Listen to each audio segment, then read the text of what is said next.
आज हिंदुस्तान में धर्म के नाम से लोग मर कट रहे हैं। कोई सनातन धर्म, कोई ईसाई धर्म, कोई सत्संग धर्म। जो मानव धर्म को नहीं समझ सका वो सनातन धर्म, ईसाई धर्म को क्या समझेगा।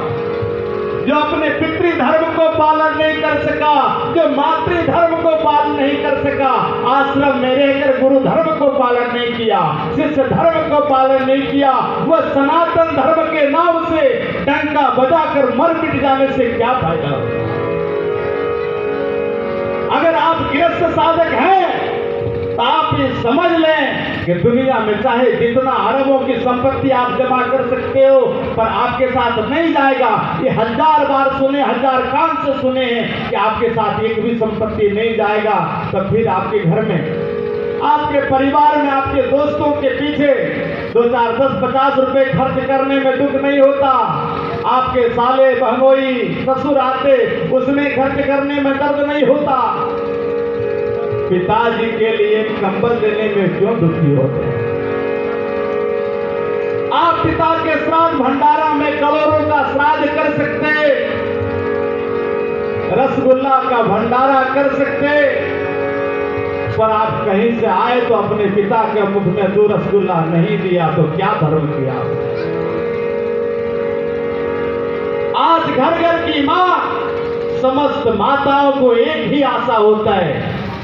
आप विचार करके देख सकते हो, अगर किसी प्रसवी नारी के साथ आप हॉस्पिटल गए हैं या आपके घर में कोई मां बच्चा दी है, उसके दुख को थोड़ा सा आकलन करके देख लीजिएगा। आप पुरुष हैं, दर्द तो आपको नहीं हो सकता, लेकिन अनुभव करके देख सकते हैं कि वह प्रसव पीड़ा का दुख कितना भयानक दुख है। जो माताएं माता नहीं बनती है उसके शरीर बुढ़ारी तक जवाने रहता है, और जो 15, 16, 18 के बीच में बहन मां बन जाती है उसका संस्कार आधा हो जाता है। जो अपने संस्कार को दांव पर लगा दिया, अपने जीवन को सूली पे लटकाया, वह प्रसव पीड़ा का दुख। जब 9 महीना माता के उदर में रहा,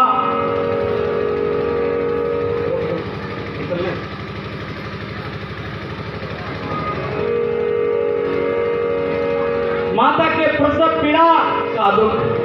9 महीना 10 दिन माता के उदर में शिशु रहा। आप समझ करके थोड़ा सा अनुभव करके देख लीजिए। थोड़ी सी कब्जियत, 2-4 दिन पैखाना नहीं हो तो कैसा लगेगा।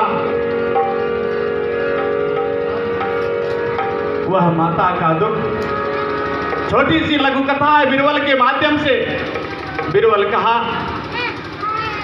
जब राज दरबार से, बादशाह के दरबार से रोज आकर के बीरबल अपने परिवार के बीच, माता के बीच, बच्चों के बीच में ऐसी बैठा सुनाया कि पूरे सभासद दंग हो गया।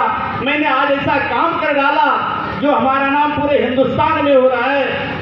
मैंने इतना कमाया, नाम इतना कमाया, संपत्ति। उनकी मां कहती है, बेटा कभी अपने मैया के कर्ज के बारे में सोचा? तुमने बहुत कमाया, बहुत लुटाया, पर अपने जननी के बारे जो कर्ज है तुम्हारे ऊपर माता की, उस माता के कर्ज को चुकाया? बीरबल 2-4 बार इस बात को सुन चुका था। एक दिन आवेश में आकर कहता है, हेलो, आप आगे होकर के बोले प्रेम से गुरु महाराज की। प्रसंग 0 होगा, नहीं समझ पाए। बीरबल की मां कहती है कि बेटा तुमने बहुत कमाया, लुटाया, पर अपने माता के ऋण से ऋण हो सकते क्या? बीरबल इस बात को 2-4-5 बार सुन चुका था। एक दिन आवेश में आकर कहता, मैया बोल तुम्हारा हिसाब कितना होता, मैं चुकाई देता हूं। मां कहती कि बेटा हमें इसी दिन का इंतजार था, कब मेरा बेटा ऋण को चुका देगा। कहा बता मैया कितना हुआ, जोड़ते हैं कलम लेकर के। कहा बस सुबह हिसाब हो जाएगा बेटा, आज तुम मेरे साथ सो जाना रात्रि भर, बस यही है। बीरबल कहा कौन सी बड़ी बात है, अपने मां के गोद में 5 साल 7 साल के अवस्था तक खेला, 9 महीना उधर मेरा माता का स्तनपान किया। एक दिन उनके बिस्तर पर सोने में क्या आपत्ति? ठीक है मैया सो जाता हूँ तुम्हारे साथ। बीरबल दिन भर के थका हाथ था, आया और सो गया। 5 मिनट के बाद कहती है मैया, अरे बेटा बीरबल पानी पियो बेटा, पानी पिला दो। बीरबल फटाक से उठ करके चापाकल से पानी लाया और गिलास माँ के हाथ में दिया। बीरबल आधा पानी पिया उनकी माँ और आधा बिस्तर पर गिरा दिया। बीरबल सो गया। फिर 10 से 15 मिनट में माँ समझती थी कि जब बीरबल को नींद आ गई बस जगाई देना है, कल बेटा पानी पिलाओ। इस बार से पानी को आधा पीती थी, आधा बिस्तर पर डाल देती थी। बीरबल आवेश में फिर मिला उठा कि इसीलिए तुम मेरे साथ सोने को कहा। हम दिन भर के थके हैं, रात भर सोने नहीं दे रही है, पूरा बिस्तर गीला कर दिया। कहा बस बेटा यही हिसाब के लिए हम तुम्हारे पास आज सोए हैं, और तुम्हें भी कहा मेरे साथ सो जाना। हिसाब हो गया टोटल। याद करो उस दिन को जब तुम जन्म से 5 साल तक तुमको अपना पैखाना साफ करने का कला नहीं था। मैं खाती थी उस समय तुमको पैखाना लगता था, मुझे घृणा नहीं आया। रात्रि सर्दी के समय में पूरा बिस्तर पेशाब करके गीला कर लिया करता था, मुझे घृणा नहीं आया। तुझे अपने छाती पे सुलाया, लेकिन तुझे सूखा पर सुलाया, मैं गीला में सोया। पुत्र हिसाब तो पक्की कर दी तुमने, आज मात्र इनसे उड़ीन हो गया। पर सुनो इतना तो कम है, इतना संसार के सभी माता करती हैं। मेरा सुनो, मैं किसी ज्योतिष से हाथ दिखवाया था जब तुम मेरे उदर में था, गर्भ में था। ज्योतिष ने कहा कि तुम्हारा पुत्र जो है अगर रात्रि 10 बजे जन्म लेता है तो चोर होगा, और 10 बजे के बाद 12 बजे के अंतराल में लेता है तो सिपाही होगा, और 2 बजे तक लेता है एक गरीब मजदूर किसान होगा।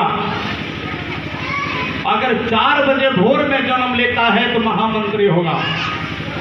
मैं प्रण किया कि मैं अपने पुत्र को चोर नहीं बनने दूंगी, मैं अपने पुत्र को साधारण गरीब किसान नहीं बनने दूंगी, मैं अपने पुत्र को सिपाही नहीं, मैं अपने पुत्र को महामंत्री बनने दूंगी, चाहे मेरा जान क्यों ना चला जाए। विधि का विधान ऐसा हुआ कि वह प्रसव पीड़ा का असर ही है दर्द मुझे रात्रि 8 बजे ही शुरू हो गया। मैं सोचा कि 10 बजे चोर बनेगा, 12 बजे सिपाही बनेगा और 2 बजे गरीब किसान बनेगा, 8 बजे दर्द शुरू हो गया। अब क्या करें? मैं दासी को बुलाया और दाई से कहा कि मेरे दोनों जंघा को सटा करके बांध दो और मुझे इस गाछ में लटका दो। हम अपने पुत्र को 4 बजे के बाद जन्म देंगे, चाहे मेरा जीवन रहे या चला जाए। दाई ने ऐसा ही किया, मेरे दोनों पैर के जंघा को सटा करके बांध दिया और उल्टा लटका दिया था। बेटा मैं असहनीय प्रसव पीड़ा के दर्द को सहता रहा। जब 4 बजा तो मैं दासी से कहा कि अब खोल दो, और तब तुम्हारा जन्म हुआ। आज मंत्री तुम हो या मैं मंत्री तुम्हें बनाया हूं। बेटा बीरबल फूट कर रोने लगा कि मैया मैं क्या, संसार के कोई मानव माता के ऋण से ऋण नहीं हो सकता, क्षमा कर देना मैया। इसलिए महानुभाव, अगर आप सत्संगी हो या नहीं हो, पर माँ की सेवा कर लेना। बस उसकी एक ही इच्छा होता है कि जब हमारा शरीर थक जाएगा, बुढ़ापा आ जाएगा, उस दिन यह मेरा बेटा लाठी का सहारा होगा, हमारी सेवा करेगा। इस लालसा से जन्म दिया है और सेवा किया है, बड़ा किया, युवक बनाया। सुर नर मणि के यह सब रीति, स्वार्थ लागे करें सब प्रीति। बोलिए प्रेम से गुरु महाराज।